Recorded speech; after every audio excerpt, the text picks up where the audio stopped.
as a wrestler, I'm just talking wrestler. Yeah. You have no idea what wrestling's really about until you get into production. Until you sit in a booking meeting. Very few people have been able to do that. Yeah. You know what I'm saying? And they don't know, but they watched it. They saw last night. So what the flip do I know? Right. But yeah, look, that's what. And then at NXT, I kind of did the same thing. At the end, we developed about the last year. We developed what I called on my own called Team Dogg, and it was me and Ryan Katz, my co-host on the podcast, and two other writers. And we just why are you laughing? Because we always have a thing whenever we hear a name we've never heard of, the big tagline of the show is we always go, who? It's like Ryan Katz is like a who, you know. Right. Ryan Katz. I worked with him there, and so I asked him to be my co-host on my podcast. But we were doing character development, and so we were all the new guys that were coming in, new girls that were coming in. We'd sit and spend time with them, find out their likes and dislikes, music, gear, get everything set up for them to debut. You know what I mean? And so we were some of those guys that we did were Santos Escobar,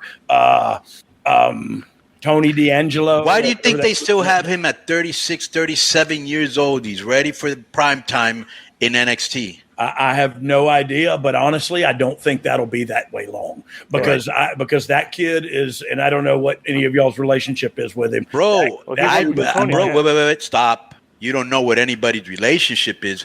Go ask Santos Escobar who I am. I brought him into AAA. Okay. I showed him how to do promos, got him in shape. Like, he was my guy for like 4 years. Wow. Well, that's where he got it from then. Yeah. But he would literally tell me on TV days, walking through something, hey, do you mind if I go this way and we bring that camera around here? Like, he had a vision. And that's what I loved about him, because a lot of guys come to do a rehearsal, even the writers and the talent come to a rehearsal with no vision of how this should be executed. You know what I mean? And so I would tell them at the end of every production meeting, hey, guys, please don't come out there, with your in your hand when it's time to rehearse. Have a vision. We may change it, but please have something in your mind. He's a problem because he's smart. Yes. He's hungry and he's money. Yeah. I agree 100%. Let me ask you this. What a dude.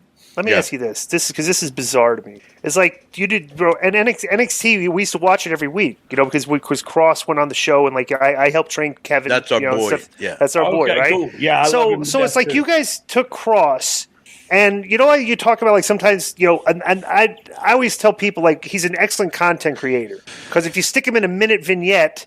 Yeah. He's going to nail the minute vignette. If you give him a minute and a half interview, he's going to nail. It's like, you give him little pieces, he nails the little pieces, which means, okay, we're just going to keep going with this, right? Yeah.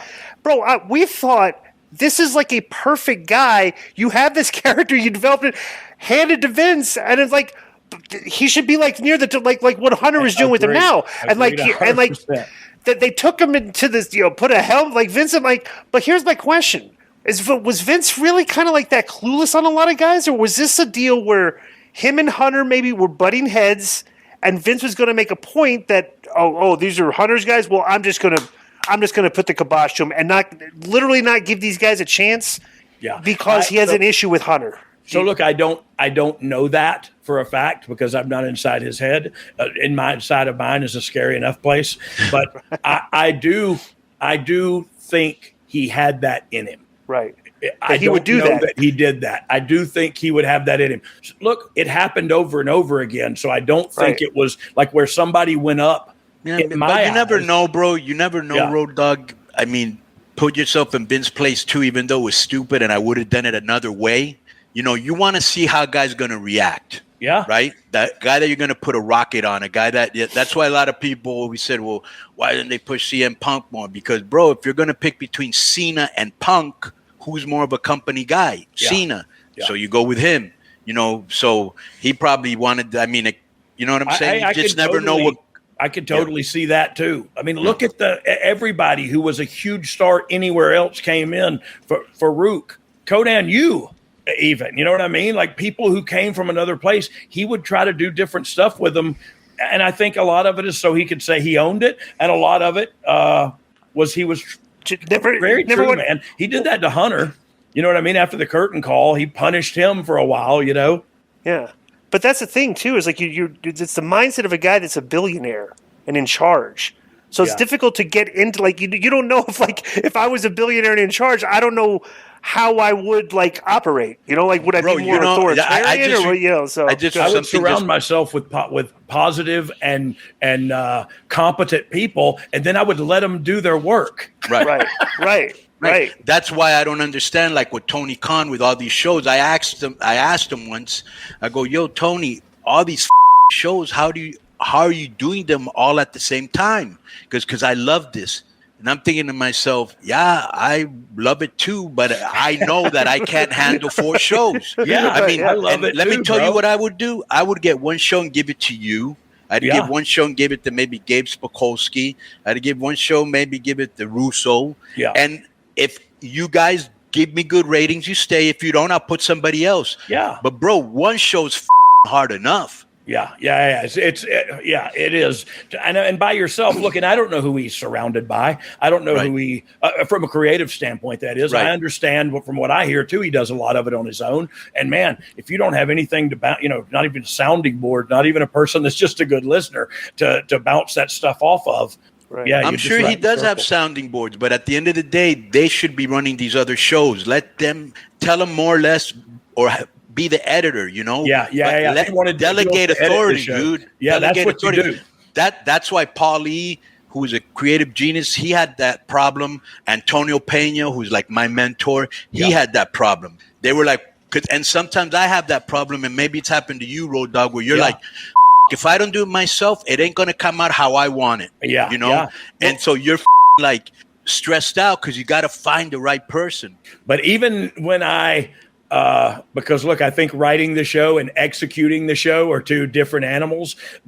I would always sit with a team of writers to come up with the show. Having said that, I would execute it in my head as we're coming up with it. And then I would have that, when he comes over the barricade, I want her to go here. And you know what I mean? And I would have it in my head how it would be fit best on TV. How many times you're sitting there with the writing team and they come up with something, you say Vince is gonna think that sucks. You just immediately it's like he's not gonna like that. Yeah, and look, I've done the same thing where they said the same thing. You know what I mean? Right. It's just like, oh God. And so what we would do was we would write it to the best of our ability while poking all the creative holes we could with, Vince is going to say this. Well, then we'll say this. Well, and it's like developing an argument, right? For a so what a weird way to book too. You have to when you're booking for the one guy, it's like, is he going to like it? all these options. Road Dogg. Because look, if he said, no, I don't like that. And what else you got? And you didn't have nothing, there was heat.